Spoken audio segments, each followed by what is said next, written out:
witness. Ang sagot ni De Lima, kasi walang gustong mag-stand na witness, walang makuwang ebidensya, pero may testimonya, maraming nagtitestimonya, pero ayaw mag-stand. As a lawyer, is that valid? Na nag-aakusa itong si De Lima at iba pa niya sila Ontiveros, pinapalabas sa mainstream media, international, na ang Pangulong Duterte ay maraming ginurgor, ang ganito, ang ganyan. Then, narinig namin kahapon sa hearing na walang gusto mag-stand na any witness, kahit isang witness. Ang gusto lamang sabihin ni former Senator De Lima, walang ebidensya laban kay Pangulong Duterte. That's Ganun lang true. simple. Kasi kung meron siyang ebidensyang makuha, naging DOJ secretary siya, naging chairman yata siya ng Human Rights Committee. Human Rights, yeah. So, sa termino niyang bilang Human Rights Committee chairman at saka bilang DOJ secretary, kung talagang ginanap lang nila yung tungkulin nila, ay baka nakakuha sila ng ebidensya. Ang problema, wala silang nakuha ng ebidensya. At kung meron man, siguro ay nakuha nila will not stand in court. Meaning, walang ebidensya laban kay Pangulong Duterte, kaya hindi sila nakapagsampa ng kahit anong kaso. Simpleng-simple yun. Yeah. Ano ba? Naging successful bang war on drugs si Pangulong Duterte? And number 2, ano yung opinion dun sa hearing kahapon na naganap kung napanood po ninyo? Una, sa tanong mo kung successful, ako ang parametro o yung batayan kung bakit masasabi kong successful yan ay yung mga taong nakakausap ko. Sapagkat meron kaming constituent function, Ms. Maharlika. Sa mga pagpunta ko sa aking mga constituents, kasi party list kami, nationwide kami, nagtatanong din ako. At karamihan, masasabi kong marami sa kanila ang nagsabi na pabor sa kanila yung war on drugs ng ating Pangulo. Sapagkat nakapagbigay sa kanila ng katahimikan, yung mga kinatatakutan nila ay nawala, yung pagnanakaw sa lugar nila ay hindi man ganap na nawala, ngunit medyo significantly na na-reduce. Okay. Yung pagpunta nila sa mga lugar na hindi nila kilala ay meron na silang mga pagtitiwala na walang mangyayari sa kanila. Maraming ganitong mga positive na kanilang mga testimonials. Nakita ko, kapag yan ay kinalap mo, yung kanilang composite na testimony na yon, masasabi ko na naging matagumpay yung programa ng Pangulo tungkol sa pagbaka sa droga. At naging pasihan din yan ng report ng PNP na dahil dyan, pati yung crime rates ay medyo bumaba ng very, very significant. So, yun ang aking pinagbabatayan na mga pamantayan na masasabi ko na mukhang naging maganda yung naging kapaki-pakinabang sa pangkalahatang mamamayang Pilipino. Maaring merong merong downside din yan sapagkat wala namang perpektong wala namang perpektong mekanismo para sugpuin mo ang droga eh. Ngunit kagaya nga nung narinig kong sinabi ng Pangulo sa kanyang former president sa kanyang pagpunta diyan sa Senado, hindi kanya perfect ito sapagkat lahat naman ay merong downside. Sa lahat ng gagawin mo, merong negatibo. Ngunit sa kanyang palagay, yung negatibo ay na-outweigh ng positibong impact ng kanyang programa. At nasabi nga niya, bakit ninyo inuusig itong mga pulis na ito? Samantalang ako, I take legal full responsibility on all this. Ang ibig niya sabihin, kung sa tingin ninyo yung aking ginawa bilang Pangulo, sapagkat bilang Pangulo, meron akong responsibility, meron akong pananagutan na pangalagaan ko yung mamamayan. Ito yung sinumpaan kong tungkulin. Yun ang gusto niyang ipahayag sa atin eh. Yes. Sumumpa ako na gagawin ko yung makabubuti sa ating mamamayan. At yun ang aking inakala na mabuti sapagkat nakikita ko na sasama ng sasama yung ating bansa kapag hindi ko napigil o nasawata itong menace na to ng ating lipunan. So para sa kanya at para sa amin at sa atin naman nung panahon na yon, sapagkat siya yung kinilala nating Pangulo, ay ang kanyang war on drugs is a legitimate program to address what he believed is the most potent machinery in order to eradicate, if not totally eradicate itong problema sa ating lipunan. Ngunit makikita hindi naman magtatagumpay yung programa naputol kayo kanina, mga 30, 40 seconds po. So ayun, going back po, yung sabi mo para, ayun, you talk about Pangulong Duterte doon na he will take full responsibility sa action na ginawa. Policy. I will take full legal responsibility. Sabihin, kung susukatin ninyo yung ginawa kong programa, halimbawa, na pinanagutan naman natin yun, yung buong pamahalaan, pati nga yung Kongreso at saka yung Supreme Court nung panahon na yun, wala namang isinampang kaso laban sa akin. Ibig sabihin, pinanagutan ko na ito ay isang legitimate government function dahil sa aking paniwala na ito yung nararapat na gawin at ito ang nalalaman kong paraan para isalba natin ang ating bansa. Wala namang kaso kanyang bumangon. Parang yun ang gusto niya sabihin. Bakit ngayon nyo sinisita nyo ako at yung mga pulis? Ba't ngayon nagkaroon kayo? Why is it that there is a belated anong tawag natin yan? Isang napaghatol na hindi nyo ako hinatulan nung ako'y presidente pagkatapos ngayon kayo hahatol. Parang it's too late in the day. Ngayon, kung inaakala ninyo na nagkulang ako sapagkat wala namang perpektong programa talaga, maliban na lang sa pag-aakala ko na ito ay legitimate at nararapat lang, ako, I take full responsibility. Wag na ninyong birahin yung mga polis. Ako na lang ang birahin nyo. Ako na lang ang usigin nyo. Pero sa sinabi niya ngayon, usigin nyo ako. Ay, paano nilang uusigin ang Pangulo? Yeah. So, kung si Senator Jinggoy Estrada ay tinanong si dating DOJ Secretary de Lima na bakit hindi nga sila nag-file ng kaso during Noynoy time, which is, isa siya sa may highest position as a cabinet secretary. Bilang abogado po, ano yung sa tingin mo na kailangan malaman ng taong bayan yung pagsagot ni De Lima doon sa tanong ni Senator Estrada na bakit wala kayong final na case? Ang sagot ni De Lima, kasi walang gustong mag-stand na witness, walang makuwang ebidensya, pero may testimonya, maraming nagtitestimonya, pero ayaw mag-stand. As a lawyer, is that valid? Na nag-aakusa itong si De Lima at iba pa niya sila Antiveros, pinapalabas sa mainstream media, international, na ang Pangulong Duterte ay maraming ginurgor, ang ganito, ang ganyan. Then, nalirinig namin kahapon sa hearing na walang gusto mag-stand na any witness, kahit isang witness. Ang gusto lamang sabihin ni former Senator De Lima, walang ebidensya laban kay Pangulong Duterte. That's Ganun lang true. simple.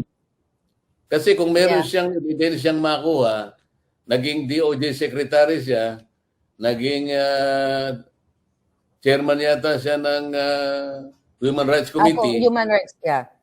So, sa termino niyang bilang Human Rights Committee Chairman at saka bilang DOJ Secretary, kung talagang ginanap lang nila yung tungkulin nila, ay baka nakakuha sila ng ebidensya. Ang problema, wala silang nakuha ng ebidensya. At kung meron man, siguro ay nakuha nila will not stand in court. Meaning, walang ebidensya laban kay Pangulong Duterte, kaya hindi sila nakapagsampa ng kahit anong kaso. Simpleng-simple yun. Yes. Yeah.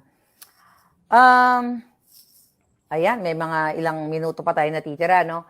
Kung doon sa hearing kasi kahapon, ipinamalas ni Pangulong Duterte kung gaano niya kamahal ang mga OFW natin, ang mga Pilipino nasa labas ng bansa na nagpapakahirap, na nagre-remit, nagpapadala ng remittance para sa kanilang mga anak, pamilya, para magkaroon ng magandang bukas. Then dahil sa epekto ng pinagbabawal na droga, ay nasisira ang kanilang kabuhayan. Yun yung giniit ni Pangulong Duterte kung bakit ganun yung approach niya sa war on drugs. Dahil concern siya sa amin, mga nasa labas ng bansa at mga OFW. At na-appreciate namin yon. Kapag naging senador ka na po, ano yung i-expect namin sa'yo at ang mga OFW na umaasa na one day na makauwi sila sa inang bayan, mahal na inang bayan, na magkaroon man lang ng kahit dissenting pamumuhay, payak at disente, na ma-enjoy kasama ang pamilya at hindi kakaba-kaba dahil sobrang hirap ng buhay, sobrang talamak ng krimen. So, pag naging senator na po kayo, ano ang pwede ninyong ma-contribute sa OFW at sa buong Pilipino? Unang-una, Miss Maharlika, yung pananatili nila sa ibang bansa sa ngayon, kagaya nung aking iminungkahi nung kino-confirm namin yung bagong secretary ng DMW. Ang sabi ko, Okay. ang kailangan ng mga yan, hindi yung tawagin nyo silang national o makabagong mga Bayani.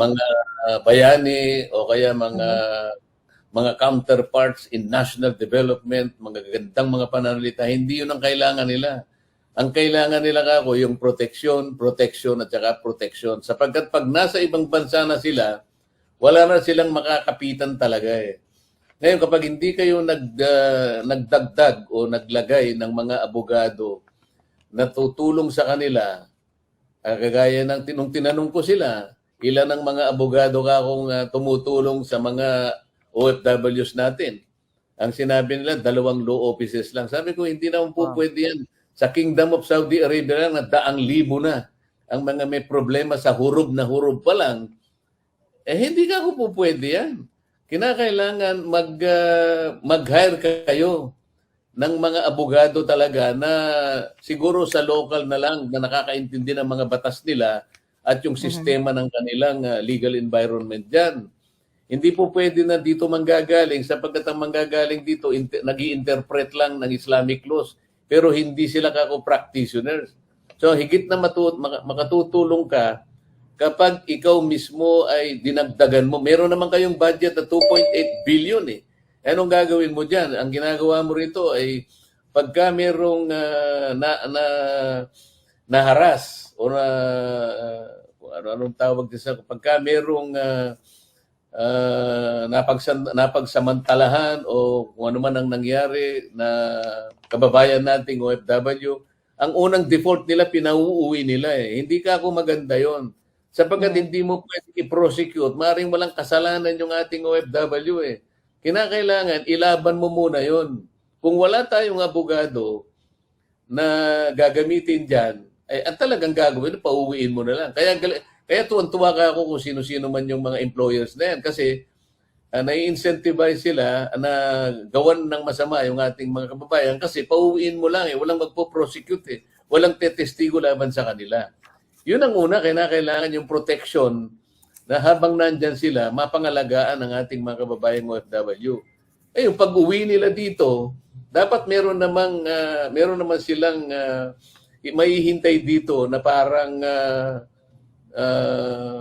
masasabi nating magagamit naman nila na hindi yung uuwi sila rito na nahirapan na nga sila doon. Pagdating dito, hirap pa sila. Dapat meron namang magagawa o maring may batas naman na makapagbibigay sa kanila ng kaluwagan. Halimbawa, marami akong iniisip eh. Meron akong bill na hindi ko na naituloy na sinasabi ko roon na kailangan parang may SSS din naman sana sila habang sila ay habang sila ay nandun sa matagal na panahon na pagdating nila rito ay maaari nilang magamit yun, di lamang yung dahil sa OWA. Pagdating ka ako, yung OWA naman ay kinakailangan ayusin din natin sapagkat yung bilyong-bilyong pera na nandyan lamang sa land bank, hindi naman kumikita yung pera. Napansin ko mahigit na, kung hindi ko nagkakamali, mahigit na parang 80 billion na pesos yata. Hindi ko malaman paano gagamitin yun. Kapag ka umuwi na yung OFW for good, dapat yung pera na yun na nakalagay sa bangko, magkaroon tayo ng isang batas na siguro ay magmumula doon ang makatutulong din sa kanila kapag nag-settle na sila sa ating bansa. Marami pa Maharlika, ngunit iisa-isa natin Yeah. tayo napunta roon. Yes, Kong. Panghuli na lang po na katanungan ko sa inyo. Ito po patuloy na nararanasan ng ating mga kababayan sa usaping healthcare. Yung mga kababayan nating kawawa, walang pera, tinatanggihan kapag nasa ospital. Kumbaga, dying na 50-50 ay tinatanggihan sa mga ospital. Talagang kawawa po, Kong, yung ating mga Pilipino. Anong magagawa nyo pag nasa Senate na kayo sa problemang ito? At ano yung take mo dito? Sa kabila ng kahirapan ng ating mga kababayan na hindi tinatanggap sa mga hospitals dahil walang pera, din yung 90 billion na budget from the PhilHealth ay dinownload sa national government. What is your take on that? Ngunit hindi maatim ng aking kalooban na kaya lang ako pumunta ron. Ngunit hindi maatim ng aking kalooban na para bang ang ginagawa namin ay napapasaya namin ng mga tao dahil nakakapagbigay kami ng ayuda. Ngunit ang epekto nito ay malalim. Kapag ka ikaw ay bigay ng mga ayuda o subsidy nang wala namang equivalent na production, alam mo, sa bandang huli tayo lulugso rito eh. Kaya sa ngayon, at ito'y pinananagutan din naman ng ating DOE, ang ating paggasta ngayon sa isang araw, Ms. Maharlika, kailangan malaman ng ating mga kababayan ito. Ang halagang ginagasta ng ating bansa sa ngayon ay 15.8 billion pesos. Ngunit yung ating income, yung ating nalilikom na pangkabuhayan ay umaabot lamang na 11.7 billion pesos. Sa makatwid, meron tayong deficit na 4.1 billion pesos. Araw-araw ito. Ibig sabihin, tayo ay nangungutang ng 4.1 billion pesos per day para lang masustain natin ang ekonomiya. Ibig sabihin yan, ewan ko, mga 270 million per hour. Ganito ang mangyayari sa atin. Ang long-term effect nito, hindi makakabuti sa ating ekonomiya. Maaring sa unang tingin, ang mga tao sapagkat naaabutan sila ng konting tulong, baka mapasaya mo sila. Ngunit, sa ilang araw lang siguro yon. Ano naman ang kinabukasan nila? Ito yung magiging problema, Ms. Maharlika. Yeah. Siguro mag-agree ang mga nanonood sa atin, ang mga taong bayan, talagang ginagamit itong ayuda na ito para talagang i-politicize or in preparation sa darating na eleksyon. Kung ikaw na rin mismo nagsabi na mayroong failure sa Congress, talagang nakikita na pinipersonal ka, pinopolitika ka, yung issue sa 125 million na confi ni Inday na ipaliwanag na, kumbaga sabi ko nga, yung 125 million is barya lang yan compared dun sa 1.4 billion a day na inilaan supposedly po doon sa flood control na wala naman palang flood control. Kung bakit hindi hini-hear dyan, hindi pinag-uusapan dyan sa Congress, yung tungkol dito sa 1.4 billion na to, na flood control. Yun na yung aking sinasabi rin sa kanila. Mula pa nung unang pagbaha, mga 3 buwan na nakararaan, ay nabanggit na yung mahigit na 5,000 flood control projects na yan. Ngunit biglang lumubog ang Metro Manila. Yes. Itong huli, 1 linggo lang ang nakararaan, lumubog ang buong 95% ng Bicol region was submerged sa tubig. Yeah. Ngayon, sa kwenta ko, yung 3 taon na ginugol nila sa flood control ay umabot ng 24 billion pesos. Bakit kung talagang ito'y nailatag, 24 billion pesos, bakit 95% ng buong Bicol region ay binaha? At ito ay parang ngayon lang nangyari. Base na rin sa mga taga roon na aking nakakausap. Ngayon lang daw nangyari ang ganito kalawak na pagbaha na pinsala, 95% ang Bicol region. Ngayon, ito isang bagay na hindi kinakailangan na ng ebidensya. Yeah. Kung talagang nailatag yung 24 billion worth of flood control projects, bakit 95% ng buong Bicol ay binaha at ngayon lang nangyari ito? Kung kailan kayo naglatag ba ng ganong kalaking halaga, doon ka pa babahayin. Eh, no, sabi ko, ito yata ang mas mabuting atupagin ng Quadcom. Yes. Kasi ang Quadcom, kahit wala ng resolution siguro, wag na kayong maghintay ng petition o kaya ng complaint o ng sumbong o ng anumang pasabi sa inyo. Pwede nyo i-adapt ito sa inyong kapangyarihan na tumawag motu proprio. Ibig sabihin, kahit walang pasabi, kahit walang complaint, kahit walang resolution, sa sarili nyo na akuin na ninyo. Sapagkat malala na ang problema eh. Ayaw nila. Ewan ko kung merong magtatangka isa man sa kanila, baka yung karamihan sa kanila magkaroon ng problema kapag sinyasat ang bahagi na yan. Yeah, kitang-kita po 'yan ng taong bayan ang problema talaga diyan sa ating bayan, ano. Kumatanong ko lang, what is your view sa approach ng Marcos Jr. dito sa calamity preparedness? Kasi nakita ng taong bayan na hindi naghanda, kaya mas dumami yung casualties and also yung mga na biktima talaga na yung mga bahay dahil walang preparedness like 3 days, 4 days before the bagyo at walang based ito sa social media, walang mga naka-standby na mga rubber boats para i-rescue yung ating mga kababayan. Then narinig natin ang presidente during the briefing, during the day or after that the calamity pa lang nagbi-briefing, tapos hindi niya alam yung gagawin niya. For sure, nakita niyo po yun. Ano yung pakiramdam mo bilang isang lingkod bayan na meron tayong, well, it's not leadership, meron tayong gobyerno na ganun yung klaseng approach sa problema ng ating bayan? Unang-una, nalulungkot ako, Ms. Maharlika, sapagkat ang buong akala ko ay naka-standby lahat yung mga programa na kung tawagin nila ay disaster prevention, merong mitigation, merong adaptation, lahat ng ito eh. Ngunit, ang lumilitaw ngayon ay ipinangangalandakan na lang ay kinakailangan maging resilient tayo. Alam mo yung terminong resilient, maganda din yun eh. Pero hindi sa lahat ng pagkakataon, puro resiliency na lang ang pag-uusapan natin. Palagi ko ang Pangulo dapat ay maging decisive na doon sa pagtawag ng mga aksyon sa mga taong may kinalaman sa lahat ng ito. Ang nakikita ko ay masyadong mabait ang ating Pangulo, Ms. Maharlika.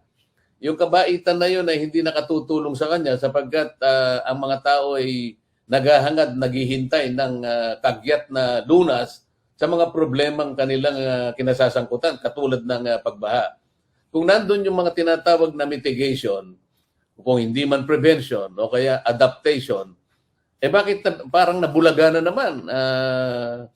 Alam ko, meron pa nga noon na nabalitaan ko na nakabili tayo ng isang